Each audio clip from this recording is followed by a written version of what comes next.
Private কারের পাশ থেকে দেখবেন যে স্যার 2টা টাকা দেন, কিছু খাই নাই, হায় রে ছিঁড়া কাপড়, মলিন চেহারা, ভাঙ্গা একটা থালা হাতে নিয়ে স্যার 5টা টাকা দেন। আল্লাহ আপনারা স্যার বানাইছে আর ওরে বানাইছে ভিখারি। আচ্ছা বলেন তো, জায়গাটা চেঞ্জ করতে আল্লাহর কত সময় লাগে? 1 সেকেন্ডও লাগে না। সো ও আম্মা সাইলা ফালা তানহার, ফরিয়াদিকে ধমক দিয়ে তাড়িয়ে দিও না, খবরদার। ওকে আল্লাহ ফরিয়াদি বানিয়ে পরীক্ষা করছে, আর তোমাকে আল্লাহ সম্পদশালী বানিয়ে পরীক্ষা করছে। আসসালামু আলাইকুম ওয়া রাহমাতুল্লাহি ওয়া বারাকাতুহু। নাহমাদুহু ওয়া নুসাল্লি আলা রাসূলিহিল কারীম, আম্মা বা'দু, ফাআউযু বিল্লাহি মিনাশ শাইতানির রাজীম। বিসমিল্লাহির রাহমানির রাহিম। ওয়াদ-দুহা ওয়াল-লাইলি ইযা সাজা মা ওয়াদ্দা'আকা রাব্বুকা ওয়া মা ক্বালা ওয়ালাল আখিরাতু খায়রুল লাকা মিনাল উলা। সাদাকাল্লাহুল আযীম। রব্বি ইশরাহ লি সাদরি ওয়া ইয়াসসির লি আমরি ওয়াহলুল উকদাতাম মিন লিসানি ইয়াফকাহু কওলি। আল্লাহ রাব্বুল ইজ্জা ওয়াল জালালের দরবারে শুকরিয়া জ্ঞাপন করছি যে আল্লাহ তাআলা আমাদেরকে পবিত্র মাহে রমাদানে এসে পৌঁছার সুযোগ করে দিয়েছেন এবং আজকের ইফতার পূর্ববর্তী রমাদান অ্যান্ড কোরআন রিফ্লেকশন প্রোগ্রামে উপস্থিত হওয়ার সুযোগ করে দিয়েছেন। আমরা সবাই পড়ছি কালিমাতুশ শুকর, আলহামদুলিল্লাহ। আল্লাহর শুকরিয়া জ্ঞাপনের পাশাপাশি আমি আজকের প্রোগ্রামের অর্গানাইজার বাংলাদেশ মুসলিম কমিউনিটি মালয়েশিয়াকে ধন্যবাদ জানাতে চাই, এরকম চমৎকার একটি রমাদানুল মুবারকে কোরআনিক একটি প্রোগ্রামের আয়োজন করবার জন্য। আমরা দোয়া করছি আল্লাহ তাআলা যেন এই কমিউনিটিকে ইসলামের জন্য কবুল করে এবং আমাদের যে ভাইরা নিরলস পরিশ্রম করে এই প্রোগ্রামগুলো আয়োজন করছে, আল্লাহ তাআলা এই পরিশ্রম, এই ডেডিকেশন, এফোর্ট যেন তাদের নাজাতের ওসিলা বানায়। সম্মানিত শুধু আমরা সবাই জানি এই মাসটির এত বরকতের কারণ হচ্ছে এটি কোরআন নাজিলের মাস। শাহরু রমাদান আল্লাযী উনজিলা ফীহিল কুরআন হুদাল লিন-নাস ওয়া বাইয়িনাতিম মিনাল হুদা ওয়াল ফুরকান। রমাদান এমন মাস যে মাসে আল্লাহ তাআলা কোরআন নাজিল করেছে। তো বেসিক্যালি এই মাসের মূল মর্যাদা কোরআনের কারণে। সাইয়েদনা জিবরিল আলাইহিস সালাম কোরআন নিয়ে এসেছেন, উনি শ্রেষ্ঠ ফেরেশতা হয়েছেন। আল্লাহর হাবিব সাল্লাল্লাহু আলাইহি ওয়াসাল্লামের উপর কোরআন নাজিল হয়েছে, ফলে উনি শ্রেষ্ঠ নবী হয়েছেন। রমাদানে কোরআন নাজিল হয়েছে, ফলে রমাদান শ্রেষ্ঠ মাস হয়েছে। কদরের রাতে কোরআন নাজিল হয়েছে, ফলে কদর শ্রেষ্ঠ রাত হয়েছে। আমরাও যারা কোরআনের সাথে সুসম্পর্ক গড়ে তুলব, কোরআনের সাথে অ্যাটাচমেন্ট বাড়াবো, আমাদেরকেও শ্রেষ্ঠত্বের মর্যাদায় আল্লাহ তাআলা আসীন করবেন ইনশাআল্লাহ বিইذنিল্লাহ। তো আজকের প্রোগ্রামের আমার ফার্স্ট অ্যান্ড ফরমোস্ট রিমাইন্ডার হচ্ছে কোরআন নাজিলের মাসে আমরা যেন বেশি বেশি কোরআনের সাথে নিজেদের সম্পর্ককে নবায়ন করি এবং মজবুত করি। কার কীরকম কোরআনের সাথে সম্পর্ক আপনি নিজেই জানেন। প্রতিদিন কত পৃষ্ঠা কোরআন তেলাওয়াত করেন, কোরআনের অর্থ পড়েন, কোরআনের তাফসির পড়েন কিংবা শোনেন, আপনি নিজেই জানেন। সো নিজে নিজে যেন একটু নিজেকে যেন কাঠগড়ায় দাঁড় করাই এবং নিজেকে যেন জিজ্ঞেস করি যে আমার সাথে কোরআনের সম্পর্ক কতটুকু মজবুত। যদি ঘাটতি থাকে, গ্যাপ থাকে, এটা যেন আমরা মেক আপ করি, ফুলফিল করি এই বরকতময় মাসে। আপনারা খেয়াল করে থাকবেন যে শুরুতেই আমি সূরা ওয়াদ-দুহা ওয়াল-লাইলি ইযা সাজার কয়েকটি আয়াত তেলাওয়াত করেছি। তো আজকে আমরা এই সূরাটির সংক্ষিপ্ত তাফসির পেশ করব ইনশাআল্লাহ বিইذنিল্লাহ। যে মজলিসে কোরআনের তাফসির হয়, আল্লাহর কালামের ব্যাখ্যা উপস্থাপন করা হয়, প্রেজেন্টেশন করা হয়, এর চেয়ে শ্রেষ্ঠ মজলিস কি পৃথিবীতে আর হতে পারে? আমরা পৃথিবীর সবচাইতে শ্রেষ্ঠতম একটি মজলিসে এখন বসে আছি। প্রিয় ভাই এবং বোনেরা, আমরা সূরা দোহার তাফসির শুনবো। এই সূরাটা মুখস্থ আছে না অনেকের? কোরআনের যে সমস্ত সূরা আমাদের অনেকেরই মুখস্থ, তার মধ্যে এটা অন্যতম একটা সূরা। এবং দেখবেন যে ইমাম সাহেবরা প্রায় এই সূরা তেলাওয়াত করে। যে সমস্ত সূরা দিয়ে প্রায় নামাজ পড়া হয়, এর মধ্যে অন্যতম একটা সূরা হচ্ছে সূরাতুদ দোহা। মুআয ইবনে জাবাল রাদিয়াল্লাহু তাআলা আনহুকে আল্লাহ রাসূল সাল্লাল্লাহু আলাইহি ওয়াসাল্লাম একটা এলাকার ইমাম বানিয়ে পাঠিয়েছিলেন। ওই এলাকার মুসল্লিরা ছিলেন, লোকজন ছিলেন শ্রমজীবী, কাজ করে খেত। সারাদিন ওট দিয়ে পানি সেচ করে খেজুর গাছে পানি দিত, খেজুরের চাষাবাদ করত, সারাদিন কষ্ট করে নামাজে যে জয়েন করত। তো উনি মাগরিবের নামাজে সূরা ফাতিহার পরে সূরা বাকারা তেলাওয়াত শুরু করলেন। সূরা বাকারা কোরআনের সবচেয়ে ছোট সূরা না? 286টা আয়াত, মানে সবচেয়ে বড় সূরা। তো মাগরিবের সালাত উনি যখন এত লম্বা তেলাওয়াত ধরলেন, মুসল্লিরা আর ইমাম সাহেবের সাথে থাকতে পারতেছে না। কারণ ওনারা তো, ইমাম সাহেবের হয়তো মন ফুরফুরে, উনি পড়তেছেন মনের আনন্দে দরাজ গলায়, কিন্তু মুসল্লিদের তো অবস্থা খারাপ। সারাদিন ওনারা খেতে খামারে কাজ করে আসছে, নামাজ ছেড়ে দিয়ে অনেকে চলে গেছে। একা একা নামাজ পড়ে যে আল্লাহ রাসূল সাল্লাল্লাহু আলাইহি ওয়াসাল্লামের কাছে যে বিচার দিল যে ইয়া রাসূলুল্লাহ, দেখেন এমন একজন ইমাম আপনি অ্যাসাইন করেছেন আমাদের এলাকায়, মাগরিবের নামাজে উনি সূরা বাকারা পড়ে, আর আমরা হচ্ছে শ্রমজীবী। রাসূল সাল্লাল্লাহু আলাইহি ওয়াসাল্লাম খুব রেগে গেলেন, মুআয ইবনে জাবালকে ডেকে বললেন, হে মুআয, আফাত্তানুন আন্ত, তুমি কি সমাজে ফিতনা ছড়াচ্ছ? তুমি জানো না এরা কারা? তোমার কি সূরা ওয়াদ-দুহা ওয়াল-লাইলি ইযা সাজা মুখস্থ নাই?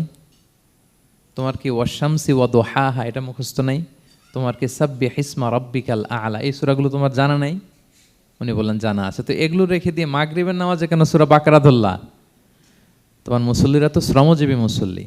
যখন ইমামের দায়িত্ব হচ্ছে পেছনে কারা আছে এটা খেয়াল করা। অনেক সময় ইমাম সাহেব আল্লাহু আকবার বলে যে নামাজ ধরছে, কি হচ্ছে পেছনে আর খোঁজখবর নাই। আল্লাহর হাবিব সাল্লাল্লাহু আলাইহি ওয়াসাল্লাম কিন্তু এমন ইমাম ছিলেন না, উনি অত্যন্ত বিবেকবোধ সম্পন্ন একজন ইমাম ছিলেন। একবার পেছনে এক বাচ্চার কান্না শুনে উনি নামাজ ছোট করে দিয়েছেন। সবাই বললেন, ইয়া রাসূলুল্লাহ, এত ছোট নামাজ তো কখনো পড়তে দেখি না। তখন রাসূল সাল্লাল্লাহু আলাইহি ওয়াসাল্লাম বললেন, একটা ছোট বাচ্চার কান্নার আওয়াজ আমার কানে এসেছে। আমার মনে হচ্ছে বাচ্চাটাকে সামলাতে নারীদের কাতারে একটা মায়ের খুব কষ্ট হচ্ছে, এজন্য নামাজটা আমি খাটো করে দিয়েছি।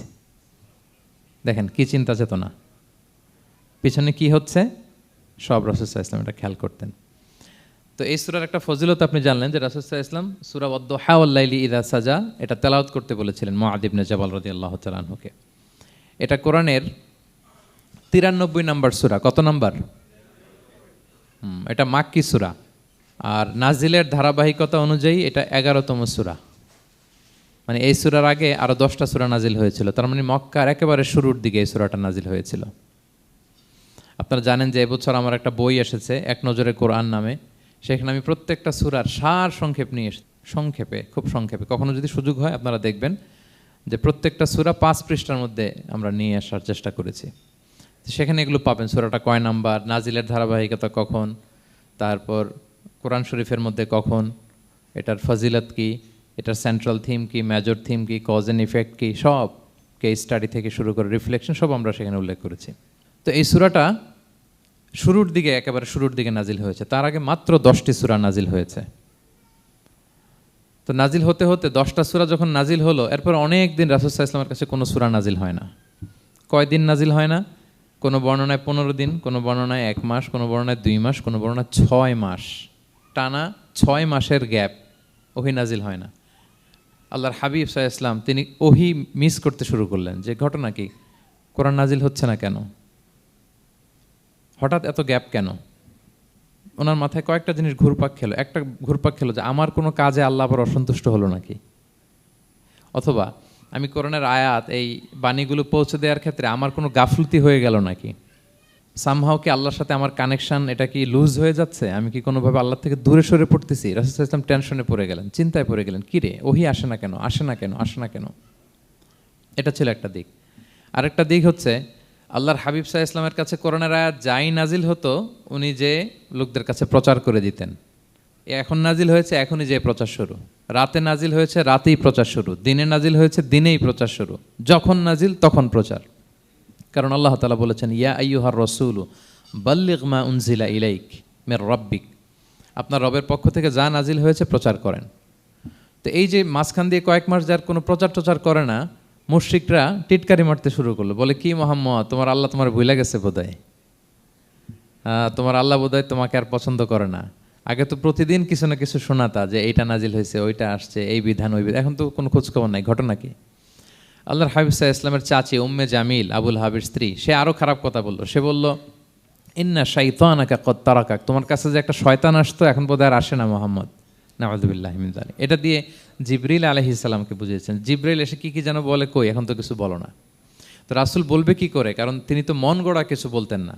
আল্লাহর হাবিব সাল্লাল্লাহু আলাইহি ওয়াসাল্লাম মনে যা ইচ্ছা হয়, মন গড়া কখনো কিছু বলেছেন? আওয়াজ করে বলেন, মন গড়া বলতেন তিনি?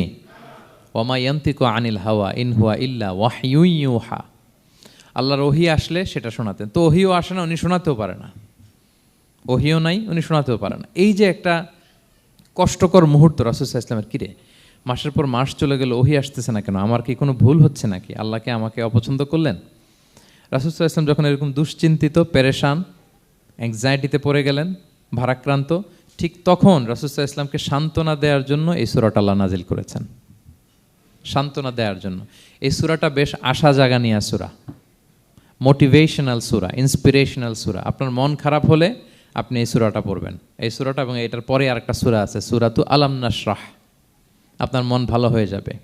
এটাকে দি অ্যান্টি ডিপ্রেসেন্ট সূরা বলে, মানে ডিপ্রেশন কাটায় ফেলে। আমাদের এরকম অনেক সময় হয় না যে হতাশ, দেয়ালে পিঠ ঠেকে গেছে, কোনো বের হওয়ার রাস্তা নাই, কই যাব, কোথাও সফলতা নাই, সবাই আমাকে ভুল বুঝতেছে, এরকম মাঝে মাঝে হয় না আমাদের? আমাদের সবার লাইফে আপস অ্যান্ড ডাউনস আছে। আপনি যখন ভারাক্রান্ত হবেন, কষ্টে থাকবেন, এই সূরাটা পড়বেন, দেখবেন যে আপনার ডিপ্রেশন দূর হয়ে গেছে।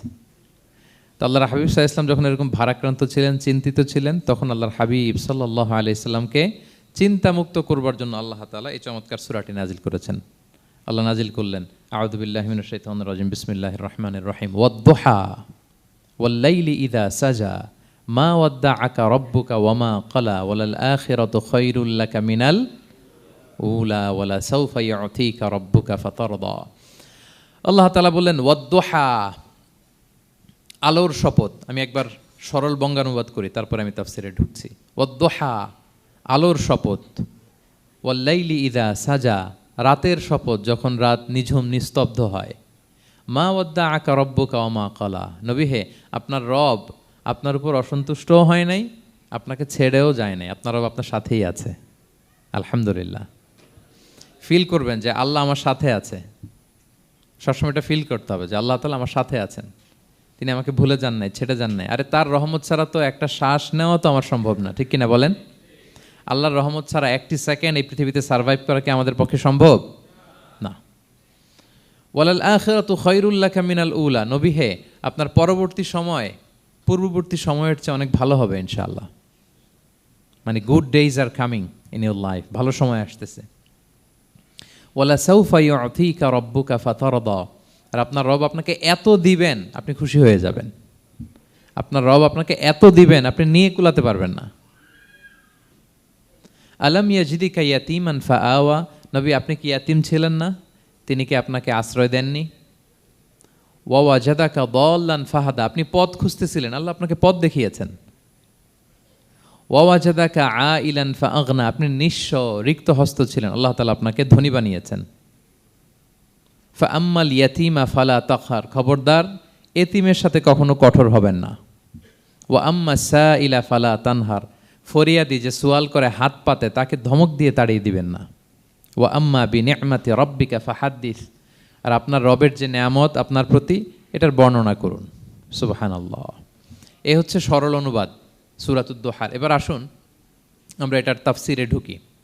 আল্লাহ তাআলা প্রথমে দুইটা শপথ করলেন, কসম করলেন, দুইটা ওথ। আমরা যদি সংক্ষেপে ভাগ করি তাহলে 11 আয়াত বিশিষ্ট এই সূরাতে প্রথম 2 আয়াতে দুইটা শপথ আছে, তারপরের 3টা আয়াতে রাসূল সাল্লাল্লাহু আলাইহি ওয়াসাল্লামকে 3টা কনফার্মেশন দেওয়া হয়েছে, সুসংবাদ দেওয়া হয়েছে। এরপরের 3টা আয়াতে আল্লাহর হাবিব সাল্লাল্লাহু আলাইহি ওয়াসাল্লামের অতীতে আল্লাহ কী নেয়ামত দিয়েছেন সেটার একটা রিমাইন্ডার দেওয়া হয়েছে। আর সবশেষে 3টা ওয়ার্ক প্ল্যান দেওয়া হয়েছে, কর্মসূচি, সেগমেন্ট। আপনি এক নজরে কোরআন এগুলো পাবেন, এরকম সেগমেন্ট আকারে আমরা ভাগ করেছি। আই রিপিট, আমি আবারও বলছি, সূরা দোহার 11 আয়াত বিশিষ্ট এই সূরার প্রথম 2 আয়াতে 2টি শপথ, তারপরের 3 আয়াতে 3টি সুসংবাদ, তারপরের 3 আয়াতে অতীতে যে রাসূলকে নেয়ামত দেওয়া হয়েছিল সেটা স্মরণ করিয়ে দেওয়া, আর শেষ 3 আয়াতে 3টা ওয়ার্ক প্ল্যান, কর্মসূচি, রাসূল সাল্লাল্লাহু আলাইহি ওয়াসাল্লাম কী করবেন। ক্লিয়ার হয়ে গেছে না সূরাটা? আসুন এবার তাফসিরে ঢুকি। আল্লাহ তাআলা বললেন ওয়াদ-দুহা, নবী আলোর শপথ। আলো, দোহা মানে আলো। আমার সাথে আওয়াজ করে বলুন, দোহা মানে কি? আলো, সকালের আলো, প্রভাতের সূর্য কিরণ। দিনের প্রথম অংশে একটা সানশাইন থাকে না, খুব চমৎকার লাগে 9টা 10টার দিকে, হ্যাঁ, সানশাইন। এই সকালের সানশাইনটাকে আরবিতে বলে দোহা। এই জন্য এই সময় আল্লাহর হাবিব সাল্লাল্লাহু আলাইহি ওয়াসাল্লাম নামাজ পড়তেন, এটাকে বলে সলাতুদ দোহা, মানে দোহান নামাজ। এটাকে বলে সলাতুদ দোহা, দোহান নামাজ।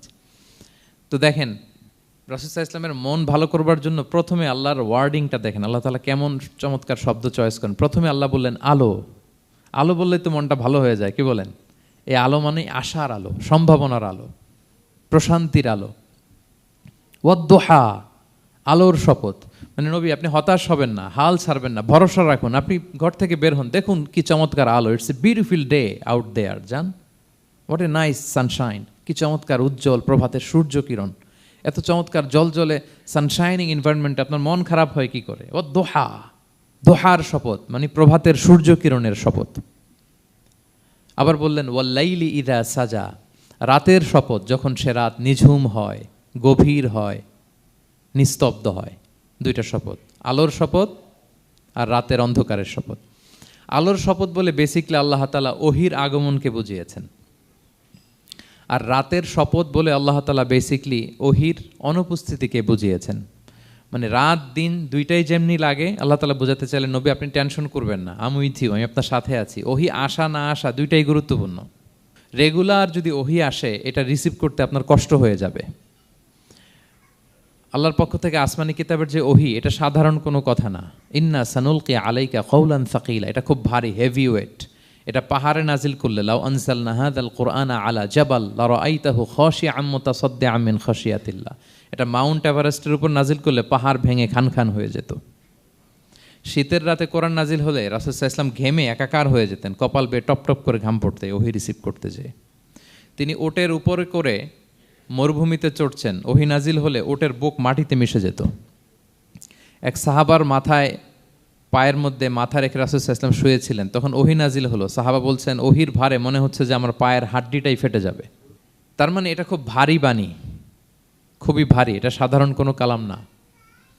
তো এই যে রাসূল সাল্লাল্লাহু আলাইহি ওয়াসাল্লামের কাছে যে ওহি নাজিল হচ্ছিল, এটা যদি রেগুলার নাজিল হয়, এটা রিসিভ করা রাসূল সাল্লাল্লাহু আলাইহি ওয়াসাল্লামের জন্য সহজ হবে না, কঠিন হয়ে যাবে। রেগুলার ওহি নাজিল হলে এটার যে পাওয়ার, প্রেশার, রাসূল সাল্লাল্লাহু আলাইহি ওয়াসাল্লামের স্নায়ু এটা বরদাস্ত করতে পারবে না। তো আল্লাহ বোঝাতে চাইলেন নবী, আমি কাফির রাজা বলে আপনাকে আমি ভুলে গেছি, কখনো না, নেভার এভার। বরং আপনার যাতে একটু রেস্ট হয়, আরাম হয়, আপনাকে একটু কমফোর্ট দেওয়ার জন্য আমি সাময়িকভাবে ইচ্ছে করে ওহিটা বন্ধ রেখেছি। সুবহানাল্লাহ পড়বেন না? আপনার যাতে একটু কমফোর্ট হয়, আপনার যেন একটু আরাম হয়, ওহি রিসিভ করে করে যেন আপনি অভ্যস্ত হতে পারেন, এজন্য আমি ইচ্ছা করে আপনাকে একটু আরাম দেওয়ার জন্য ওহি বন্ধ রেখেছি। সারাদিন যদি, মানে দিনের 24 ঘন্টায় যদি সূর্য থাকে, ভাল লাগবে? আচ্ছা বলেন, 6 মাস টানা সূর্য ভাল লাগবে আপনার? রোদের গরমে আমরা অস্থির হয়ে যাব। তো 12 ঘন্টা সূর্যের আলোর পরে যেমনি রাতের দরকার আছে, আল্লাহ বোঝাতে চাইলেন ওহি নাজিল হওয়ার পাশাপাশি মাঝে মাঝে ওহি ব্রেক দেওয়ার দরকার আছে, ওহি বন্ধ থাকার দরকার আছে। ফলে আপনি হ্যাবিচুয়েটেড হবেন, ওহি রিসিভ করা না করা এটা আপনার জন্য ইজি হয়ে যাবে। যখন আপনি, আপনার জন্য ওকে হয়ে যাবে, তখন আমি লাগাতার ওহি নাজিল করব। তাহলে ওরা যে বলে আমি আপনাকে ভুলে গিয়েছি, না, আমি আপনাকে ভুলি নাই, বরং আপনার আরামের জন্য খানিকটা সময় আপনাকে বিশ্রামের সুযোগ করে দেওয়ার জন্য আমি আল্লাহ ওহি বন্ধ রেখেছি। সুবহানাল্লাহ। তার মানে আল্লাহ তাআলা নবীকে ভুলেন নাই বা নবী সাল্লাল্লাহু আলাইহি ওয়াসাল্লামের উপর অসন্তুষ্ট হন নাই, ইচ্ছে করে আল্লাহ তাআলা কিছুদিন ওহি বন্ধ রেখেছেন। প্রতিদিন সূর্য থাকলে যেমনি ভাল লাগে না, মানে 24 ঘন্টা, এজন্য 12 ঘন্টা সূর্য দিয়ে আল্লাহ 12 ঘন্টা রাত দিয়েছেন, আমাদের আরামের, বিশ্রামের, ঘুমের আয়োজন করেছেন। ঠিক তেমনি রেগুলার ওহি রিসিভ করলে রাসূল সাল্লাল্লাহু আলাইহি ওয়াসাল্লামের জন্য কষ্ট হয়ে যাবে, এজন্য ইচ্ছে করে আল্লাহ গ্যাপ দিয়েছেন। আল্লাহর হাবিব সাল্লাল্লাহু আলাইহি ওয়াসাল্লামের উপর আল্লাহ অসন্তুষ্ট হননি। এটাই আল্লাহ তাআলা বললেন যে ওয়াদ-দুহা ওয়াল-লাইলি ইযা সাজা, প্রভাতের সূর্য কিরণের শপথ, রাতের নিঝুম নিস্তব্ধ পরিবেশের শপথ। মা ওয়াদ্দাআকা রাব্বুকা ওয়া মা ক্বালা, আপনার রব আপনারে ভুলেও যায় নাই, আপনারে ছেড়েও যায় নাই, আপনার উপর নাখোশও হয় নাই। সুবহানাল্লাহ। আপনার রব আপনার সাথেই আছে, এটা সবসময় ফিল করবেন যে আমার রব আমার সাথে আছে। এটা ফিল করলে আপনার মধ্যে যে সাহস আসবে, আপনি কল্পনাই করতে পারবেন না যে এত এনার্জি আপনার ভিতরে আসলো কি করে। আপনারা খেয়াল করেছেন, বছর খানিক আগে ভারতবর্ষের আমাদের এক বোনের সামনে কিছু সন্ত্রাসী, ওরা জয় শ্রীরাম জয় শ্রীরাম বলতেছিল, মনে আছে? কিন্তু আমার ওই বোন মুস্কান কি বলছিল বলেন তো? তার এক আল্লাহু আকবারে from north to south, from east to west, the entire globe প্রকম্পিত হয়েছে। আমরা সবাই পড়েছি আল্লাহু আকবার, সবাই আমরা কি পড়েছি? আল্লাহু আকবার। কারণ সে ফিল করেছে যে আল্লাহ আমার সাথে আছে। মনকে তুমি বুঝিয়ে বলো আল্লাহ আছেন আমার সাথে, এটা ফিল করতে হবে। আল্লাহর হাবিব সাল্লাল্লাহু আলাইহি ওয়াসাল্লামকে আল্লাহ তাআলা এইটাই অ্যাসিউরেন্স দিলেন, কনফার্মেশন দিলেন যে মা ওয়াদ্দাআকা রাব্বুকা ওয়া মা ক্বালা, আপনার রব আপনাকে ভুলে যায় নাই, আপনার রব আপনার প্রতি অসন্তুষ্ট হয় নাই। আমি ইচ্ছা করে ওহিটা বন্ধ রেখেছি যাতে আপনার আরাম হয়। সুবহানাল্লাহ। আল্লাহর হাবিব সাল্লাল্লাহু আলাইহি ওয়াসাল্লামের প্রতি আল্লাহ তাআলা কতটা টেক কেয়ার করতেন দেখেন। রেগুলার ওহি নাজিল হলে রাসূল সাল্লাল্লাহু আলাইহি ওয়াসাল্লামের কষ্ট হয়ে যাবে, এজন্য তিনি কিছুদিন ওহি বন্ধ রেখে রাসূল সাল্লাল্লাহু আলাইহি ওয়াসাল্লামকে বিশ্রামের ব্যবস্থা করে দিয়েছেন। তাহলে প্রথম 3টা আয়াত ক্লিয়ার না সবার কাছে? আচ্ছা, প্রথম 2টো আয়াতে 2টা শপথ গেল, এরপরে 3টা সুসংবাদ। সুসংবাদের প্রথমটা হলো আমি ভুলিও নাই ছাড়িও নাই, আপনার সাথে আছে।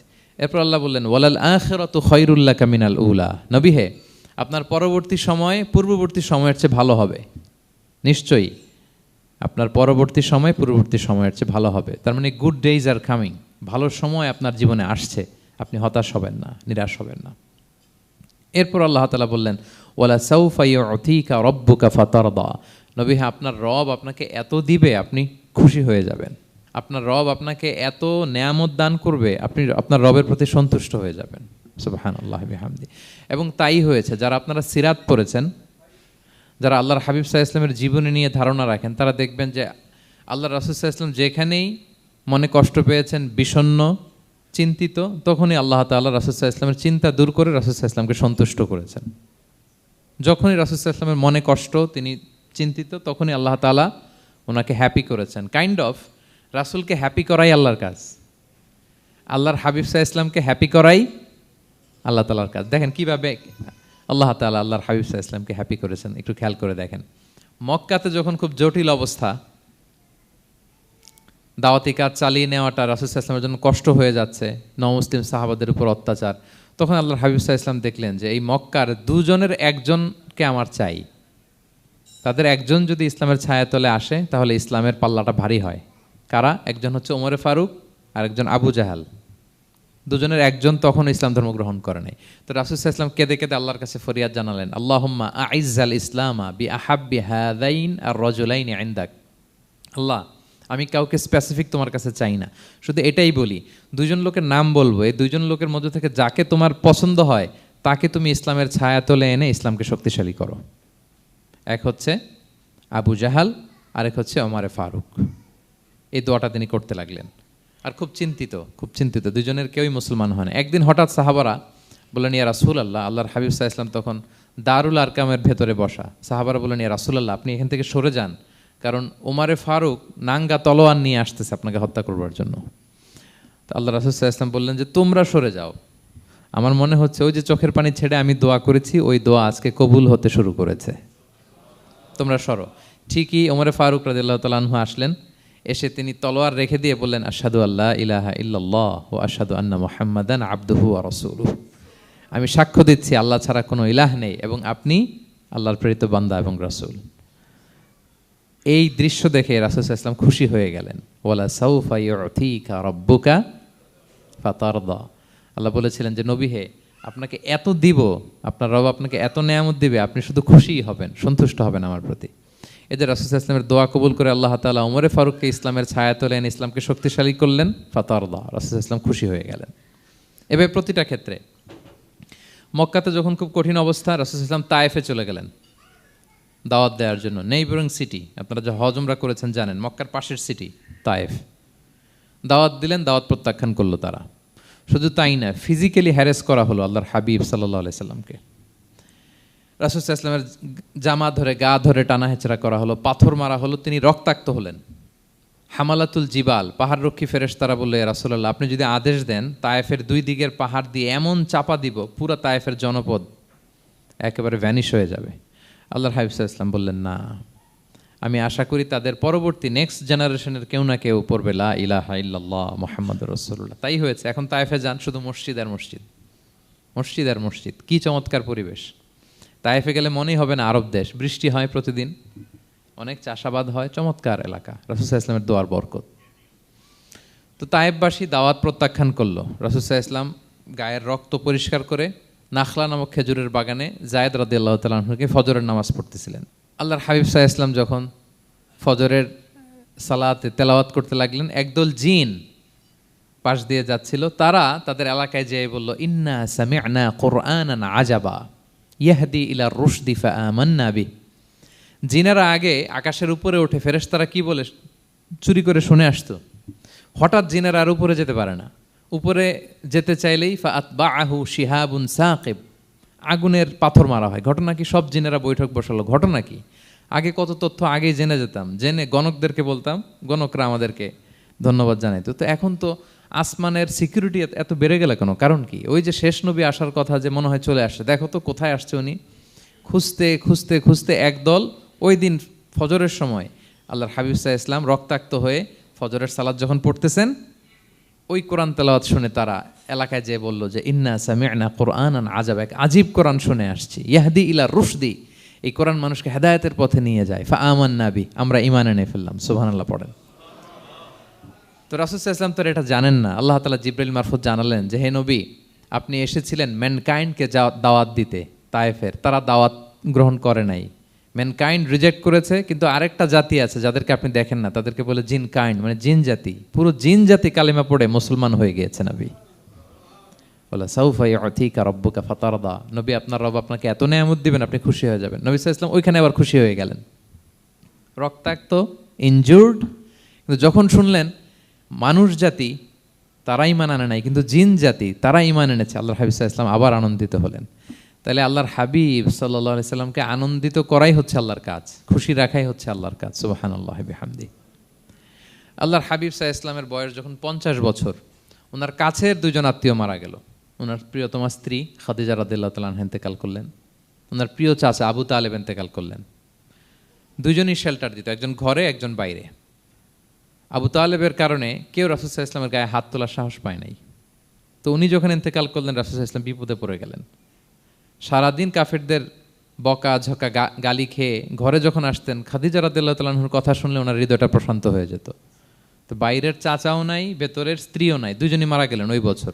ওই বছরকে বলা হয় আমুল হুজন, মানে দুশ্চিন্তার বছর। এত ভারাক্রান্ত আল্লাহর হাবিব সাল্লাল্লাহু আলাইহি ওয়াসাল্লাম হলেন, চিন্তিত হলেন, মনটা ভেঙে খান খান। আল্লাহ তাআলা কিন্তু ঠিকই বুঝেন যে তার হাবিবকে কখন হ্যাপি করতে হবে। আল্লাহ তাআলা তখন সাইয়েদনা জিবরাইল আলাইহিস সালামকে পাঠালেন যে যাও, আমার বন্ধুকে আর পৃথিবীতে থাকার দরকার নাই, আমার বন্ধুকে ঊর্ধ্ব জগতের নৈশ ভ্রমণের ইনভাইটেশন দিয়ে আসো, মানে মেরাজের ইনভাইটেশন দিয়ে আসো। পড়েন সুবহানাল্লাহ। সুবহানাল্লাযী আসরা বিআবদিহি লাইলাম মিনাল মাসজিদিল হারামি ইলাল মাসজিদিল আকসা, মসজিদে হারাম থেকে মসজিদুল আকসায়, তারপরে উপরে সুম্মা দানা ফাতাদাল্লা ফাকানা কাবা কাউসাইনি আও আদনা, আল্লাহর আরশে চড়ে গেলেন, জান্নাত জাহান্নাম দেখিয়ে, নতুন কিছু গিফট দিয়ে, তার পেয়ারা হাবিবের মন ভালো করে এরপরে আবার দুনিয়ায় পাঠালেন। ওয়ালা সাউফা ইউতিকা রাব্বুকা ফাতারদা, নবী হে আপনাকে এত নেয়ামত দিব, আপনি শুধু খুশিই হবেন আর সন্তুষ্ট হবেন। সুবহানাল্লাহ। এবার বুঝতে পারতেছেন কিভাবে আল্লাহর হাবিবকে আল্লাহ তাআলা খুশি করেছেন। মক্কায় আর থাকতে পারতেছেন না, এমন অবস্থা যে কোনো সময় আল্লাহর হাবিব সাল্লাল্লাহু আলাইহি ওয়াসাল্লামকে হত্যা করা হবে। আল্লাহ তাআলা আল্লাহর হাবিবের জন্য নতুন জায়গার ব্যবস্থা করে দিলেন, তওবা কিংবা তাইবা, যেটাকে আমরা মদিনা বলি। তিনি মদিনায় গেলেন, আবার রাসূল সাল্লাল্লাহু আলাইহি ওয়াসাল্লামের হৃদয় প্রশান্ত হলো। কিন্তু মদিনায় যে তিনি কাবাকে মিস করতে আরম্ভ করলেন। আল্লাহর হাবিব সাল্লাল্লাহু আলাইহি ওয়াসাল্লাম নবী হওয়ার পরে টানা 14 বছর কিবলা ছিল কিন্তু বাইতুল মাকদিস। কিন্তু মক্কায় যখন তিনি ইবাদত করতেন, তিনি বাইতুল মাকদিসের দিকেই হয়েই নামাজ পড়তেন, কিন্তু সামনে কাবাটারে রাখতেন। কথা বুঝতে পেরেছেন? মক্কায় যখন তিনি নামাজ পড়তেন 13 বছর, কেবলা যেহেতু বাইতুল মাকদিস, বাইতুল মাকদিসের দিকেই হয়ে নামাজ পড়তেন, কিন্তু মাঝখানে রাখতেন কোনটারে? কাবাকে। তাহলে কেমন যেন কাবাই তার সামনে। আচ্ছা, কিন্তু মদিনায় যখন গেলেন, এখন তো আর সুযোগ নাই, কাবা একদিকে, বাইতুল মাকদিস আরেক দিকে, এখন কাবাকে আর সামনে রাখা যাচ্ছে না, মিস করতে লাগলেন কাবাকে। আর প্রত্যেক নামাজের পরে আকাশের দিকে তাকায় থাকেন, ইস আল্লাহ যদি আয়াত নাজিল করে আমার জন্মস্থান যে মক্কা, আমার পূর্বপুরুষ ইব্রাহিম আলাইহিস সালামের যে ওই কাবার দিকে যদি ক্যাবলাটা ঘুরাই দিত, কতই না ভালো হতো। আল্লাহ বলেন যে আপনি যে কদ নারা তাকাল্লুবা ওয়াজহিকা ফিস সামা, নবী আপনি যে আকাশের উপর চেহারা উঠিয়ে মনে মনে কি চান আমি তো বুঝি। আল্লাহর হাবিব সাল্লাল্লাহু আলাইহি ওয়াসাল্লামকে খুশি করার জন্য আল্লাহ আয়াত নাজিল করলেন, ফাওয়াল্লি ওয়াজহাকা শাতরাল মাসজিদিল হারাম। নবী হ্যাঁ, আপনাকে খুশি করার জন্য নতুন বিধান নাজিল করলাম, এখন থেকে ফ্রম রাইট নাও আপনি যখনই নামাজ পড়বেন, এখন থেকে কাবামুখী হয়ে আপনি সালাত আদায় করবেন। তাহউইলুল কিবলা, কিবলা পরিবর্তন হয়ে গেল। সুবহানাল্লাহি বিহামদি। আপনারা মসজিদে নববীর পাশে মদিনাতে একটা মসজিদ দেখবেন, এটাকে বলে মসজিদ যুল কিবলাতাইন। এমন মসজিদ যে মসজিদে এক নামাজে 2 কিবলা শেয়ার করা হয়েছিল। মানে এই আয়াত যখন নাজিল হলো, আল্লাহর হাবিব সাল্লাল্লাহু আলাইহি ওয়াসাল্লামের সাথে একজন নামাজ পড়ে যে ওই মসজিদে যে দেখে কিছু লোক নামাজ পড়তেছে ওই বাইতুল মাকদিসের দিকে হয়ে, কারণ তখন পর্যন্ত ওইটাই কিবলা। তিনি নামাজরত অবস্থায় এদেরকে বললেন যে তোমরা তো জানো না এই মাত্র আয়াত নাজিল হয়েছে, কিবলা কিন্তু আর ওই দিক নাই, ডাইরেকশন চেঞ্জ, এদিকে হয়ে যাও। তো ইমাম সহ মুসল্লি সব ঘুরে নামাজের মধ্যে ওইদিকে হয়ে গেছে। তাহলে একই নামাজে 2টা কিবলা শেয়ার করা হয়েছে, ফলে তখন থেকে মসজিদের নাম হয়ে গেছে মসজিদ যুল কিবলাতাইন, 2 কিবলাওয়ালা মসজিদ। তাহলে দেখেন আল্লাহর হাবিব সাল্লাল্লাহু আলাইহি ওয়াসাল্লামকে খুশি করার জন্য আল্লাহ তাআলা কিবলা চেঞ্জ করে দিছে। সুবহানাল্লাহ বলতে পারলেন না? এভাবে যখনই আল্লাহর হাবিব সাল্লাল্লাহু আলাইহি ওয়াসাল্লাম বিষণ্ণ, চিন্তিত, মন খারাপ, ওনার মন ভালো করার দায়িত্ব নিয়েছে কে?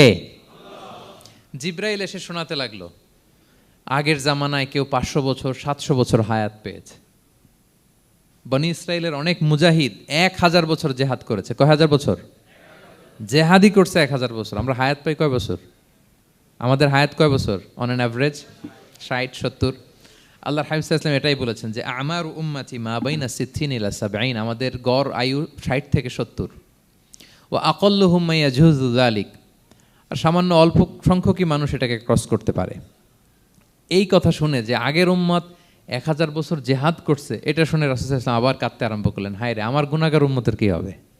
আমার উম্মত তো 60-70ই শেষ, আমার উম্মতের কি হবে?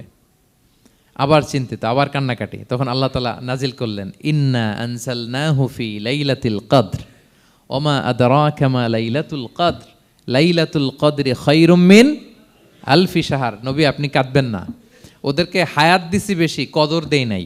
আপনার উম্মতকে হায়াত কম দিছি, কিন্তু আপনার উম্মতের জন্য আমি লাইলাতুল কদর রেখে দিয়েছি। এক কদরের রাতে আবাদত করলে খায়রুম মিন আলফি শাহর, 1000 মাস আবাদত করলে যে পরিমাণ সওয়াব, অতটুকু না, খায়ের এর চেয়ে বেশি সওয়াব আল্লাহ তাআলা আপনার উম্মতের আমলনামায় দিয়ে দিবেন। আবার আল্লাহর হাবিব সাল্লাল্লাহু আলাইহি ওয়াসাল্লাম মন ভালো হয়ে গেল। ওয়ালা সাউফা ইউতিকা রাব্বুকা, সবাই বলেন ওয়ালা সাউফা ইউতিকা রাব্বুকা ফাতারদা। নবী হে এত দিব, আপনি শুধু হ্যাপি হবেন, হ্যাপি। এরপরে বদরের যুদ্ধে বিজয় দান করলেন, মক্কা বিজয় দান করলেন, তাবুক যুদ্ধে বিজয় দান করলেন। সব শেষে জান্নাতে ওনার জন্য স্পেশাল একটা জায়গা থাকবে, ওই জায়গায় কেউ বসতে পারবে না। জায়গাটার নাম মাকামে মাহমুদ। ওমিনাল লাইলি ফাতাহাজ্জাদ বিহি নাফিলাতাল লাকা আসা আন ইয়াবআসাকা রাব্বুকা মাকামাম মাহমুদা। ওই মাকামে মাহমুদের সিংহাসনে আল্লাহর হাবিব সাল্লাল্লাহু আলাইহি ওয়াসাল্লাম বসবেন, ওনার জন্য স্পেশাল, খাস, কেউ এখানে বসতে পারবে না। তার মানে হ্যাপি শুধু দুনিয়াতেই করবে না আল্লাহ তাআলা, আল্লাহর হাবিবকে আখিরাতেও করবে। আল্লাহর হাবিব সাল্লাল্লাহু আলাইহি ওয়াসাল্লামকে কাউসার দেয়া হবে, ইন্না আতাইনা কাল কাউসার। হে নবী আপনাকে কাউসার দিয়েছি, এমন হাউজে কাউসার যে হাউজে কাউসারের সামনে পান পেয়ালা, যেটা দিয়ে পানি নিয়ে আপনি উম্মতকে খাওয়াবেন, এটার সংখ্যা আকাশের তারা যত বেশি তার চেয়েও বেশি। হাউজে কাউসারের পানি এটা দুধের চেয়েও সাদা, বরফের চেয়েও ঠান্ডা, মধুর চেয়েও মিষ্টি। এক ঢোক যে খাবে চিরকালের জন্য তার গলা থেকে তৃষ্ণা মিটে যাবে। He will never ever be thirsty again. একবার খাইছে তো শেষ। পেতে চান সেটা আল্লাহর হাবিবের কাছ থেকে? আমরা পেতে চাই কি চাই না বলেন? ইন্না আতাইনা কাল কাউসার। নবী আপনাকে আমি কাউসার দিয়েছি। সব শেষে আল্লাহর হাবিব সাল্লাল্লাহু আলাইহি ওয়াসাল্লাম সুপারিশ করার অনুমতি পাবেন, যেদিন কেউ সুপারিশ করতে পারবে না। সবাই বলবে নফসি নফসি নফসি নফসি, থার থার করে কাঁপবে। এক একজন নবী, ইব্রাহিম আলাইহিস সালাম, ঈসা আলাইহিস সালাম, মুসা আলাইহিস সালাম, থার থার করে কাঁপবে। আর আল্লাহর হাবিব সাল্লাল্লাহু আলাইহি ওয়াসাল্লাম ওই মাকামে মাহমুদে সিংহাসন ফেলে দিয়ে সেজদায় শুধু কাঁদতে থাকবে, আর সেজদার মধ্যে বলবে উম্মতি উম্মতি উম্মতি উম্মতি। হে আল্লাহ আপনি আমার গুনাহগার উম্মতকে বাঁচান, আল্লাহ আপনি আমার গুনাহগার উম্মতকে বাঁচান, আল্লাহ আপনি আমার গুনাহগার উম্মতকে বাঁচান। আল্লাহ তাআলা এটা সহ্য করতে না পেরে জিবরাইল আলাইহিস সালামকে বলবেন যে ওয়াসআলহু মা ইউবকিক, জিবরাইল যাও জিজ্ঞেস করো তো আমার বন্ধু এত কাঁদে কেন, কি চায় জিজ্ঞেস করো। তো আল্লাহর হাবিব সাল্লাল্লাহু আলাইহি ওয়াসাল্লাম বলবেন আল্লাহুম্মা উম্মতি উম্মতি, আল্লাহ আমার উম্মতকে বাঁচান, আমার গুনাহগার উম্মতকে বাঁচান। আল্লাহ তাআলা এবার জিবরাইল মারফত বলবেন যে ইযহাব ইলা মুহাম্মদ সাল্লাল্লাহু আলাইহি ওয়াসাল্লাম, যাও মুহাম্মদের কাছে যাও, ওয়াকুল লাহু, তাকে বলো দুনিয়াতে যেমনি কখনো কষ্ট পেতে দেই নাই, বারবার তাকে হ্যাপি করেছি, খুশি করেছি। ওয়া ইন্না সানুরদিকা ফি উম্মাতিকা ওয়ালা নাসুউক, আজকের এই কঠিন দিনেও আমার হাবিবকে আমি কষ্ট দিব না, তার উম্মতের ব্যাপারেও তাকে আমি খুশি করে দেব। তার গুনাহগার উম্মতের ব্যাপারেও আজকে মুহাম্মদ সাল্লাল্লাহু আলাইহি ওয়াসাল্লামকে আমি খুশি করে দেব। আল্লাহর হাবিব সাল্লাল্লাহু আলাইহি ওয়াসাল্লাম তখন সুপারিশ শুরু করবেন। আল্লাহু আকবার, আল্লাহু আকবার। ওয়ালা সাউফা ইউতিকা রাব্বুকা ফাতারদা। নবী হে আপনাকে এত নেয়ামত দিব আপনি নিয়ে কুলাতে পারবেন না। সব শেষে এই গুনাহগার উম্মতকে সুপারিশ করে জাহান্নাম থেকে নাম কাটিয়ে সবাইকে নিয়ে তিনি একটা ফ্ল্যাগ হাতে নিয়ে তিনি জান্নাতের দিকে ছুটবেন। ওই ফ্ল্যাগের মধ্যে লেখা থাকবে আলহামদু। কি লেখা থাকবে? মানে প্রশংসা, প্রশংসার পতাকা। নিজেও তো প্রশংসিত। মুহাম্মদ মানে কি জানেন? মুহাম্মদ মানে কি? প্রশংসিত। এই কারণে মুহাম্মদ সাল্লাল্লাহু আলাইহি ওয়াসাল্লামকে মক্কার লোকেরা গালি দিয়েও শান্তি পেত না। মানে যদি বলি এই প্রশংসিত লোকটা খারাপ, কথাটা হইল? প্রথমে আগে বলা লাগে কি? প্রশংসিত। মুহাম্মদ মানে কি? তো এই জন্য মক্কার লোকেরা রাসূল সাল্লাল্লাহু আলাইহি ওয়াসাল্লামকে মুহাম্মদ না বলে ডাকতো মুদাম্মাম, মানে নিন্দিত। তো মুদাম্মাম তো রাসূলের নাম না, রাসূল সাল্লাল্লাহু আলাইহি ওয়াসাল্লামের নাম কি? মুহাম্মদ, প্রশংসিত। এই জন্য গালি দিয়েও তারা মজা করতে পারতো না, সুবিধা করতে পারতো না। গালি দিলেও আগে প্রশংসা করে নেওয়া লাগতো। প্রথমে বলতো মুহাম্মদ পাগল, এরকম বলতো নাউযুবিল্লাহ, তার মানে প্রশংসিত লোকটা পাগল হইলো, এটা গালি হয়েছে? ঘুরে ফিরে তো প্রশংসাই হয়ে গেল। তো আল্লাহর হাবিব সাল্লাল্লাহু আলাইহি ওয়াসাল্লাম লিওয়াউল হামদ, প্রশংসার ফ্ল্যাগ নিয়ে বিশাল উম্মতকে নিয়ে জান্নাতে অভিমুখে যাবেন এবং জান্নাতের দরজায় হি উইল বি দা প্রথম নক করবেন উনি। তখন জান্নাতের রক্ষী ফেরেশতা বলবে মান আনতা, কে? আল্লাহর হাবিব সাল্লাল্লাহু আলাইহি ওয়াসাল্লাম বলবেন আনা মুহাম্মদ, আমি মুহাম্মদ। তো ফেরেশতা বলবে আমরা দাঁড়ায় আছি এজন্য আল্লাহ বলে দিয়েছেন মুহাম্মাদের আগে কাউকে যেন এন্ট্রি দেয়া না হয়, আপনার আগে যেন কারো জন্য জান্নাতের দরজা না খুলি, স্পেশাল উপর থেকে অর্ডার আছে। আপনি যেহেতু নক করেছেন, ওয়েলকাম, আসেন। পুরো উম্মাহ নিয়ে আল্লাহর হাবিব সাল্লাল্লাহু আলাইহি ওয়াসাল্লাম জান্নাতে ঢুকবেন। ওয়ালা সাউফা ইউতিকা রাব্বুকা ফাতারদা, নবী হে আপনাকে অচিরেই এত নেয়ামত দিব আপনি সন্তুষ্ট হয়ে যাবেন। প্রথম দুইটা শপথ গেল, এরপর তিনটা সুসংবাদ গেল। এরপর আল্লাহ তাআলা অতীতে যে নবীর পাশে ছিলেন, অতীতে যে বিভিন্ন নেয়ামত দিয়ে আল্লাহর হাবিব সাল্লাল্লাহু আলাইহি ওয়াসাল্লামকে আল্লাহ তাআলা ধন্য করেছেন, এগুলো রিমাইন্ডার দিচ্ছেন যে নবী আপনি কেন চিন্তিত হন, আমি আগেও ছিলাম আপনার সাথে, এখনও আছি, ভবিষ্যতেও থাকব। তিনি বললেন আলাম ইয়াজিদকা ইয়াতীমান ফাআওয়া, তিনি কি আপনাকে ইয়াতীম অবস্থায় পাননি, তিনি কি আপনাকে আশ্রয় দেননি? আপনারা জানেন আল্লাহর হাবিব সাল্লাল্লাহু আলাইহি ওয়াসাল্লাম যখন মায়ের পেটে, তখনই তার পিতা দুনিয়া থেকে ইন্তেকাল করেছেন। মায়ের পেটে তার বয়স হচ্ছে 6 মাস, দুনিয়াতে আসেননি আল্লাহর হাবিব সাল্লাল্লাহু আলাইহি ওয়াসাল্লাম রাহমাতাল লিল আলামিন। মায়ের পেটে থাকা অবস্থায় বাবা হারিয়েছেন, দুনিয়াতে আসলেন 6 বছর বয়সে তিনি মাকে হারিয়েছেন। কয় বছর বয়সে? 6 বছর। তারপর মায়ের ইন্তেকালের পরে দাদার কাছে, আব্দুল মুত্তালিবের কাছে লালিত পালিত হতে লাগলেন। 8 বছর বয়সে দাদাও ইন্তেকাল করলেন। বাবা চলে গেলেন জন্মের আগে, মা চলে গেলেন 6 বছর, মানে শিশু থাকতে। 8 বছর বয়সে তো শিশু, দাদাও চলে গেলেন। 8 বছর বয়স থেকে আল্লাহর হাবিব সাল্লাল্লাহু আলাইহি ওয়াসাল্লাম চাচার কাছে এতিম অবস্থায় লালিত পালিত হতে লাগলেন। এবং আবু তালেব এত ভালোবাসতো, ইমান আনে নাই, শেষ পর্যন্ত ইমান আনেনি, শিরকের উপরে ইন্তেকাল করেছে, কিন্তু আল্লাহর হাবিব সাল্লাল্লাহু আলাইহি ওয়াসাল্লামকে এত ভালোবেসেছেন, বাবার যে কি মানে পিতৃ স্নেহের যে কি মায়া, এটা বুঝতে দেন নাই কখনো, এটার অভাব কখনো তিনি টের পান নাই, ওনার যে বাবা নাই আবু তালেবের কারণে। এতটা ভালোবেসেছেন। তার মানে কখনোই রাসূল সাল্লাল্লাহু আলাইহি ওয়াসাল্লামকে লালন পালন, রক্ষণাবেক্ষণ, টেক কেয়ারের কোনো গ্যাপ আল্লাহ তাআলা রাখেননি। হালিমাতু সাদিয়ার কাছে, পরে মায়ের কাছে, উম্মে আইমানের কাছে, দাদা আব্দুল মুত্তালিবের কাছে, পরে চাচার কাছে, একটার পর একটা, স্লট বাই স্লট রেডি। সেটাই স্মরণ করে দিলেন যে নবী এমন তো হয় নাই যে আপনাকে লালন পালনের জন্য কেউ ছিল না। আলাম ইয়াজিদকা ইয়াতীমান ফাআওয়া, আপনার রব কি আপনাকে ইয়াতীম অবস্থায় আশ্রয়ের ব্যবস্থা করে দেননি? মানে তখন তো আমি ছিলাম আপনার সাথে, কেউ ছিল না, তখন তো আমি ছিলাম। তো আপনারা তো ভয় কিসের? আপনি হতাশ হবেন না, নিরাশ হবেন না, হাল ছাড়বেন না আপনি।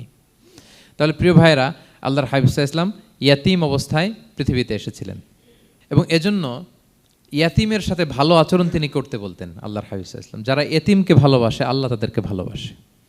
এবং আল্লাহর হাবিব সাল্লাল্লাহু আলাইহি ওয়াসাল্লাম বলতেন আনা ওয়া কাফিলুল ইয়াতীমি ফিল জান্নাতি কাহাতাইন, আমি এবং এতিমের রক্ষণাবেক্ষণকারী এইভাবে প্রতিবেশীর মতো জান্নাতে থাকব। এই 2 আঙ্গুলের মাঝে যেমনি গ্যাপ নাই, আমার আর এতিমের রক্ষণাবেক্ষণকারী তার বাড়ির মাঝখানে কোনো গ্যাপ থাকবে না জান্নাতে। We will be neighbour in paradise, জান্নাতে এরকম আমরা কাছাকাছি থাকবো। আল্লাহু আকবার পড়েন। তাহলে এতিমের রক্ষণাবেক্ষণকারীকে আল্লাহ তাআলা ভালোবাসেন। যারা এতিমকে পছন্দ করে না, এতিমকে তাড়িয়ে দেয়, তাদেরকে আল্লাহ পছন্দ করেন। আল্লাহ তাআলা বলেন আরাআইতাল্লাযী ইউকাযযিবু বিদ্দীন ফাযালিকাল্লাযী ইয়াদুউল ইয়াতীম, যারা আখিরাতকে অবিশ্বাস করে তারাই এতিমকে ঘাড় ধাক্কা দিয়ে তাড়িয়ে দেয়। কোনো বিশ্বাসী কখনো এতিমের সাথে খারাপ আচরণ করে না। আপনাদের যাদের মন শক্ত, অনেকের চোখ দিয়ে পানি নামে না। আমার এক আত্মীয় আছে, খুব আল্লাহওয়ালা, আমার জীবনে এত আল্লাহওয়ালা আমি দেখি নাই, কিন্তু ওনার চোখ দিয়ে পানি নামে না। বারবার এসে আমারে বলে যে মিজান কি করবো বলো, তুমি একটু মোনাজাত ধরো। আমার মনে আছে আমি ওনাকে নিয়ে মোনাজাত ধরতাম, তো ওনার কান্না আসে না চোখ দিয়ে। এত আল্লাহওয়ালা, খুব ভালো মানুষ, কিন্তু চোখ দিয়ে পানি নামে না। এটা অনেকের হয়, নানা কারণে হয়। তো আল্লাহর হাবিব সাল্লাল্লাহু আলাইহি ওয়াসাল্লাম বলেছেন কারো যদি চোখ দিয়ে পানি না নামে বা হৃদয় নরম না হয়, তারা যেন এতিমের মাথায় হাত বুলিয়ে দেয়। এক সাহাবী এসে বললেন, ইয়া রাসূলুল্লাহ, আমার হৃদয়টা বড় শক্ত, হৃদয় নরম হয় না। রাসূল সাল্লাল্লাহু আলাইহি ওয়াসাল্লাম বললেন, তাই? আচ্ছা, আতুহিব্বু আন ইয়ালিনা কলবুক, তুমি কি চাও তোমার হৃদয় নরম হোক, ওয়া তুদরাকা হাজাতুক, এবং তোমার আশা পূরণ হোক? তিনি বললেন, হ্যাঁ। তখন রাসূল সাল্লাল্লাহু আলাইহি ওয়াসাল্লাম বললেন, ইরহামিল ইয়াতীম, এতিমের উপর রহম করো। ওয়ামসা আলা রাসি, এতিমের মাথায় হাত বুলিয়ে দাও। ওয়া আতইমহু মিন তুআমিক, তোমার খাবার এতিমকে খাওয়াও। তালিনু কলবুক, তোমার অন্তর নরম হবে। তুদরাকা হাজাতুক, তোমার ইচ্ছা পূরণ হবে। তাহলে হৃদয় যদি শক্ত থাকে, কার মাথায় হাত বুলাবেন? বুলাইছেন কখনো? হ্যাঁ, বুলিয়েছেন? খুঁজে খুঁজে হাত বুলাবেন। বাংলাদেশে তো অনেক অরফেনেজ আছে, অনাথ আশ্রম, ওখানে যাবেন। সুযোগ হলে একদিন যে একটু লাঞ্চ করলেন ওদের সাথে বসে, ডিনার করলেন, একসাথে খেলেন, ওদের মাথায় হাত বুলিয়ে দিলেন, সাধ্যমতো কিছু উপহার হাতে তুলে দিলেন, আপনার ইচ্ছা পূরণ হবে আর আপনার হৃদয় নরম হবে ইনশাআল্লাহ।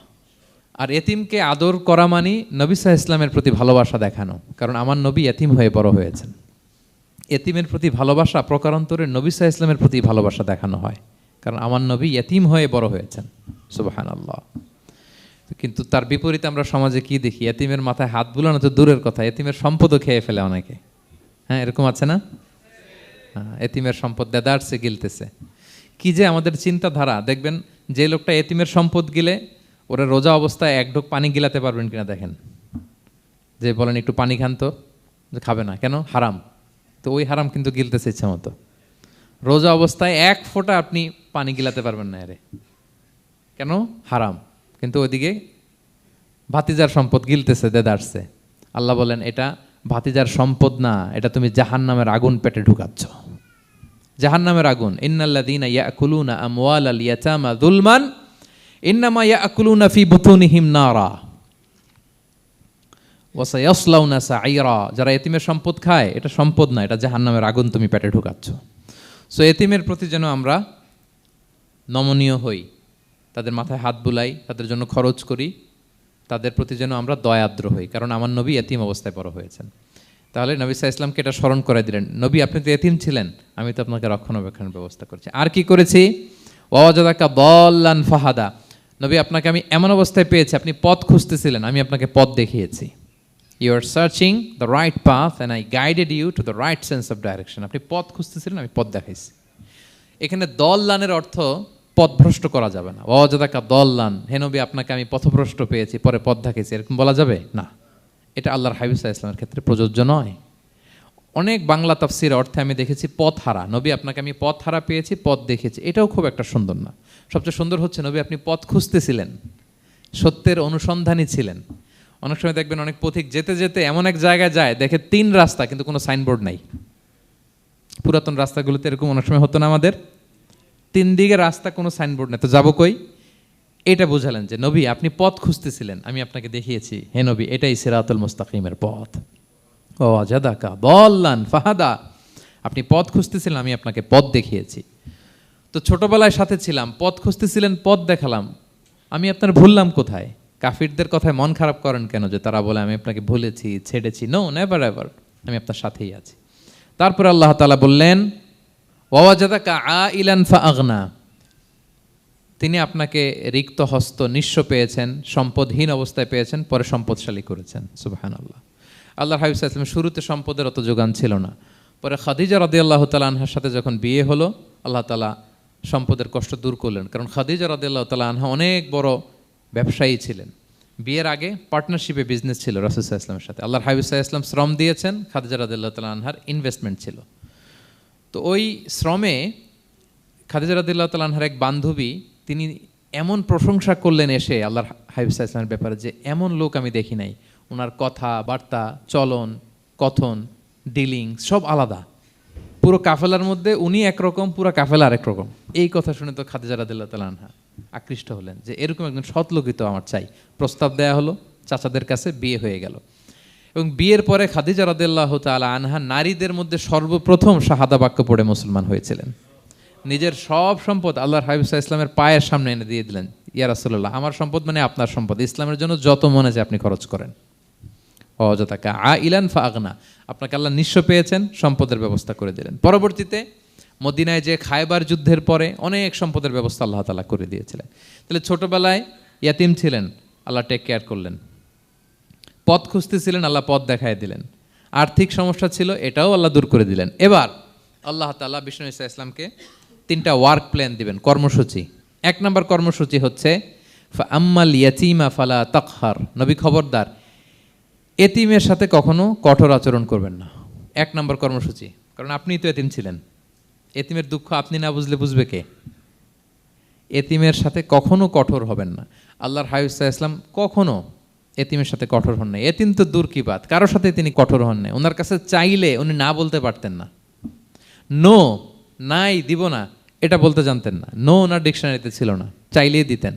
একবার আল্লাহর হাবিব সাল্লাল্লাহু আলাইহি ওয়াসাল্লামের কাছে একটা জামা। কয়টা? আপনার জামা কয়টা? আমার জামা কয়টা? জুব্বা তখন কয়টা ছিল? মাত্র একটা।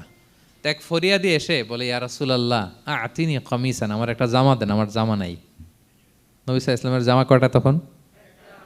ওনার কাছে চাইলে উনি না বলতে পারতেন, খুলে দিয়ে দিয়েছেন। নাও, এখন ওনার জামা আছে কয়টা? তো জামাও নাই, বেরও হতে পারে না। কি এক মুসিবত! আল্লাহ তাআলা আয়াত নাজিল করলেন, ওয়াল্লাযীনা ইযা আনফাকু লাম ইউসরিফু ওয়া লাম ইয়াকতুরু ওয়া কানা বাইনা যালিকা কাওয়ামা। নবী হে, যারা বিশ্বাসী তারা দানের সময় ভারসাম্য করবে। মানে অনেকগুলো থাকলে আপনার একটা দিতেন, ছিলই যখন একটা, ওইটার হকদার তো ফরিয়াদির চেয়ে আপনি বেশি। এখন যে দিয়ে দিলেন, আপনি পড়বেন কি? অনেকগুলো থাকলে না হয় আপনি দিতেন, ছিলই একটা, এটা সবচেয়ে যোগ্য, অধিকতম যোগ্য এবং হকদার তো আপনি। সুবহানাল্লাহ, সুবহান। কি নবী ছিল, কি নবী ছিল! না বলতে পারতেন না, মানুষকে ফিরিয়ে দিতে জানতেন না।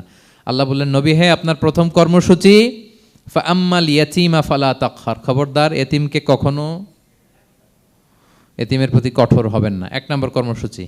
এটা শুধু নবীর জন্য কর্মসূচি নাকি আমাদের জন্য না? হ্যাঁ, সবার জন্য। এতিমদের সাথে যেন আমরা রূঢ় ভাষী না হই, তাদের সাথে যেন রূঢ় আচরণ না করি। 2 নাম্বার, ও আম্মা সাইলা ফালা তানহার। ফরিয়াদিকে ধমক দিবেন না, হাত পাতলে ধমক দিবেন না। আমরা অনেক সময় ধমক দেই, আপনারা দেন কখনো? না, আমরা দিতে পারবো না, ধমক দিতে নিষেধ করেছেন আল্লাহ তাআলা। আম্মা সাইলা ফালা তানহার। যদি না থাকে বুঝিয়ে বলেন যে এখন পারতেছি না, কিন্তু ধমক দিবেন না কখনো। কারণ আপনি এখন বড় সাহেব হয়ে গেছেন, প্রাইভেট কারের পাশ থেকে দেখবেন যে স্যার 2টা টাকা দেন, কিছু খাই নাই। হায় রে, ছিঁড়া কাপড়, মলিন চেহারা, ভাঙ্গা একটা থালা হাতে নিয়ে, স্যার 5টা টাকা দেন। আল্লাহ আপনারে স্যার বানাইছে আর ওরে বানাইছে ভিখারি। আচ্ছা বলেন তো, জায়গাটা চেঞ্জ করতে আল্লাহর কত সময় লাগে? ওরে ভিতরে বসায় স্যার বানাবে আর আপনারে ভাঙ্গা একটা থালা দিয়ে এরকম ওই যে টোল টোল যেখানে নেয় ওখানে দাঁড় করাবে। বলেন আল্লাহর কয় সেকেন্ড লাগবে? লাগবে 1 সেকেন্ডও লাগে না। সো ও আম্মা সাইলা ফালা তানহার। ফরিয়াদিকে ধমক দিয়ে তাড়িয়ে দিও না, খবরদার। ওকে আল্লাহ ফরিয়াদি বানিয়ে পরীক্ষা করছে, আর তোমাকে আল্লাহ সম্পদশালী বানিয়ে পরীক্ষা করছে। তাহলে 1 নম্বর কর্মসূচি ছিল এতিমের সাথে রূঢ়ভাষী হবেন না। 2 নম্বর হচ্ছে ফরিয়াদিকে ধমক দিবেন না। 3 নম্বর, ওয়া আম্মা বিনি'মাতি রাব্বিকা ফাহাদ্দিস। আল্লাহ তাআলা আপনাকে যে নেয়ামত দিয়েছে, এই নেয়ামতের আপনি কি করেন? বর্ণনা করেন। ওয়া আম্মা বিনি'মাতি রাব্বিকা ফাহাদ্দিস। আল্লাহ নেয়ামতের বর্ণনা করেন, শুকরিয়া করেন। কারণ আল্লাহ তাআলা আমাদের অনেককে ইয়াতিম বানায় নাই, আমাদেরকে ফরিয়াদি বানায় নাই। আমরা অনেকেই আছি, আমরা এখনো ইয়াতিম না। আমার আব্বা আম্মা এখনো বেঁচে আছেন, আমাদের অনেকের আব্বা আম্মা বেঁচে আছেন। ইয়াতিম মূলত ছোট অবস্থায় যদি বাবা মারা যায় তাকে আরবিতে ইয়াতিম বলে। মান মাতা আবুহু ওয়া হুয়া সগীর। কেউ ছোট, তার বাবা মারা গেছে, তাকে শরীয়তের পরিভাষায় কি বলে? ইয়াতিম। তা আমরা অনেকেই তো ইয়াতিম না, আমরা অনেকেই তো অন্যের কাছে হাত পাতা লাগে না। তো আমরা ভালো আছি না? আমাদের দেখবেন যে প্রায় হিসাবটা হচ্ছে আমার কি নাই। আমাদের হিসাবটা কি? কি নাই, কি যে আছে এটার হিসাব করে কুলানোও যাবে না, ঠিক কিনা বলেন? হ্যাঁ, ঠিক যেই মুহূর্তে এখানে বসে আমরা এই চমৎকার ইফতারি নিয়ে বসে আছি, ঠিক একই মুহূর্তে দেখবেন যে হসপিটালের আইসিইউতে শুয়ে শুয়ে কাতরাচ্ছে অনেকে। হ্যাঁ, ঠিক এই মুহূর্তে কিডনি ডায়ালিসিস চলতেছে, দেখছেন? কিডনি পেশেন্ট এদিকে ছিদ্র করে ব্লাড সব বের হয়ে রিফাইনিং হয়ে আরেক দিক দিয়ে ঢুকে। ওর চিৎকার শুনলে, বার্ন ইউনিটে গেছেন কখনো? আগুনে পোড়া রুগী, আপনার তো অনেক কিছু নাই, আমার এটা নাই, ওইটা নেই, আল্লাহ এটা দিল না, এটা নিয়ে আসেন। আপনি বার্ন ইউনিটে একদিন যায়েন, তাহলে বুঝবেন যে আল্লাহ আপনারে কত শান্তিতে রেখেছে। না খেয়ে কয় রাত কাটিয়েছি আমরা, বলেন তো? কত লোক বাড়ি ভাড়া পরিশোধ করতে পারে না, ঋণের বোঝায় জর্জরিত, দুরারোগ্য ব্যাধিতে আক্রান্ত, ক্যান্সারের লাস্ট স্টেজে, তাদের সাথে একটু দেখা করেন। ফোর্থ স্টেজে চলে আসছে ক্যান্সার পেশেন্ট, তার চেহারা, তার খাবার, তার চলাফেরা, কিভাবে তার প্রতিটা সেকেন্ড কাটে, একটু দেখে আসবেন, তাইলে বুঝবেন যে কত আল্লাহর দেয়া নেয়ামতের সাগরে হাবুডুবু খাই আমরা। এজন্য আল্লাহ বলেছেন 3 নম্বর কর্মসূচি হচ্ছে ওয়া আম্মা বিনি'মাতি রাব্বিকা ফাহাদ্দিস, আল্লাহর নেয়ামতের শুকরগুজার হও। আল্লাহ যে নেয়ামত দিয়েছে এই নেয়ামত তুমি বর্ণনা করো। অনেকে আছে আল্লাহর নেয়ামত দিলে ওটা প্রকাশ করতে চায় না, এটা আল্লাহ পছন্দ করে না। মানে আপনি যদি অনেক সম্পদশালী হন, আপনি সুন্দর পরিচ্ছন্ন জামা পরবেন, মানুষকে দান করবেন, আপনার বাড়ি ঘর সুন্দর হবে, এটা নিষেধ নয়, এটা ভালো। আপনি আল্লাহর দেয়া নেয়ামত ব্যবহার করতে পারবেন এবং বলতেও পারবেন, কিন্তু শুকরান লা ফখরান, শুকরিয়া স্বরূপ বলবেন, ফখর করে অহংকার করে না। বলতে পারেন আলহামদুলিল্লাহ, আল্লাহ তাআলা আমাকে 4টা ছেলে দান করেছে, 4 জন হাফেজ, আল্লাহ তাআলা আমাকে থাকার মতো একটা ঘর দিয়েছে, একটা বাড়ি দিয়েছে, একটা গাড়ি দিয়েছে, সম্মান নিয়ে সমাজে চলার মতো আল্লাহ তাআলা আমাকে দিয়েছেন। এটা যদি আপনি শুকরিয়া স্বরূপ বলেন, এটাতে সমস্যা নেই, কিন্তু অহংকার নিয়ে বলা যাবে না। ইন্নাল্লাহা ইউহিব্বু আইয়ারা আসারা নি'মাতিহি আলা আবদিহি, আল্লাহ তাআলা যে নেয়ামত তার বান্দাকে দিল ওইটার একটা নমুনা দেখতে আল্লাহ পছন্দ করে। আল্লাহ বানাইছে আপনার বিলিয়নিয়ার, আপনি হচ্ছেন ছেঁড়া পরা জামা পরে চলেন, হবে? বানাইছে আল্লাহ তাআলা আপনাকে অনেক সম্পদশালী, আপনার চলা ফেরা কোনো রুচিই নাই, এটা হইলো না। আল্লাহ চায় যে তোমার যে নেয়ামত দিছে এটার একটা নমুনা তোমার মধ্যে থাক, এটাও শুকরগুজার হওয়ার একটা আলামত। তাহলে 3 নম্বর কর্মসূচি কি? ওয়া আম্মা বিনি'মাতি রাব্বিকা ফাহাদ্দিস, আল্লাহর নেয়ামতের শুকরগুজার হও, আল্লাহ তাআলা যে নেয়ামত দিয়েছে সেটা বর্ণনা করো। তাহলে প্রিয় ভাইয়েরা, সূরাতুদ দোহা এটা হচ্ছে একটা মোটিভেশনাল সূরা, আশা জাগানিয়া সূরা, অ্যান্টি ডিপ্রেশন বলি আমি এই সূরাটাকে। ডিপ্রেশন থাকলে চলে যাবে, কারণ ওয়ালাল আখিরাতু খায়রুল লাকা মিনাল উলা, হে নবী আপনার পরবর্তী সময় আপনার পূর্ববর্তী সময়ের চেয়ে ভালো। সবসময় আশাবাদী হবেন। সূরা দোহার 1 নম্বর শিক্ষা হচ্ছে বি অপটিমিস্টিক, মানে অপটিমিজম, আশাবাদী হওয়া, নিরাশ হওয়া যাবে না। বিশ্বাসীদের, মুমিন মুসলিমের ডিকশনারিতে হতাশা নিরাশা নাই, আমার ডিকশনারিতে অন্তত নাই, আপনাদের আছে কিনা জানি না। আজকে থেকে বলেন আপনাদের ডিকশনারিতে হতাশা নিরাশা রাখবেন? আমাদের কোনো হতাশা নাই, নিরাশা নাই, কারণ আমরা যে পরিস্থিতিতে থাকি না কেন আমাদের সাথে কে আছেন? লা তাহজান ইন্নাল্লাহা মা'ানা, চিন্তিত হয়ো না, আল্লাহ আমার সাথে আছেন। আল্লাহ আমার সাথে আছেন বললেই দেখবেন মুস্কানের মতো এক তাকবীর আপনার মুখ দিয়ে বেরোচ্ছে, এমন এনার্জি বেরোচ্ছে, গোটা বিশ্ব আপনি জয় করে ফেলবেন তখন। এটাই আমাদের সবচেয়ে বড় পাওয়ার। আমাদের সাথে কে আছে? ইন্নাল্লাহা মা'ানা, আল্লাহ তাআলা আমাদের সাথে আছেন। তাহলে সূরা দোহার আজকের তাফসীরের 1 নম্বর লেসন হচ্ছে optimism. Believer should be optimistic always. বিশ্বাসীরা আশাবাদী হয়, নিরাশ হয় না, হতাশ হয় না, হাল ছাড়ে না। বিশ্বাসীরা ভরসা রাখে এক মহান সত্তার উপর। আওয়াজ করে বলেন তো তিনি কে? আল্লাহর উপর ভরসা রাখে, আমরা নিরাশ হই না। 2 নম্বর শিক্ষা হচ্ছে গ্রেটফুলনেস, কৃতজ্ঞতা। আপনার জীবনে অনেক কিছু আছে, নাই নাই বলবেন না, শুধু কমপ্লেইন করবেন না। অনেকে দেখবেন শুধু অভিযোগ, এটা নাই ওইটা নাই, এই পাইলাম না, ওর আছে এটা, ওর, আমার সাথে কেন এমন হয়, আমার সাথে শুধু আমার সমস্যা। এগুলো যারা বলে তাদেরকে আল্লাহ নেয়ামত আরও ছিনিয়ে নেয়। বরং যারা অল্প পেয়েও বলে আলহামদুলিল্লাহ, তাদেরকে নেয়ামত দেওয়ার ধারাবাহিকতা আল্লাহ তাআলা অব্যাহত রাখেন। সব অবস্থায় আলহামদুলিল্লাহ, যে কোনো পরিস্থিতিতে, যে কোনো অবস্থায় কি বলবো আমরা? আপনি খেয়াল করে দেখেন না যে আপনার কি কি আছে, কত কিছু যে আপনার আছে, অবাক করা। 3 নম্বর কাইন্ডনেস। 3 নম্বর লেসন হচ্ছে কাইন্ডনেস, দয়া। আমরা যেন অন্যের প্রতি দয়াশীল হই। আপনি অন্যের প্রতি দয়ালু হলে আপনার প্রতি দয়ালু হবো কে? ওয়াল্লাহু ফি আউনি আবদিহি মা দামাল আবদু ফি আউনি আখি। আল্লাহ ততক্ষণ পর্যন্ত কোনো বান্দার সাহায্যে থাকে যতক্ষণ পর্যন্ত ওই বান্দা তার ভাইয়ের সাহায্যে থাকে। তাহলে বলেন তো, আল্লাহর সাহায্য পাওয়ার প্রথম শর্ত কি? অন্যের জন্য সাহায্যের হাত বাড়িয়ে দেওয়া। তাহলে মনে থাকবে তো?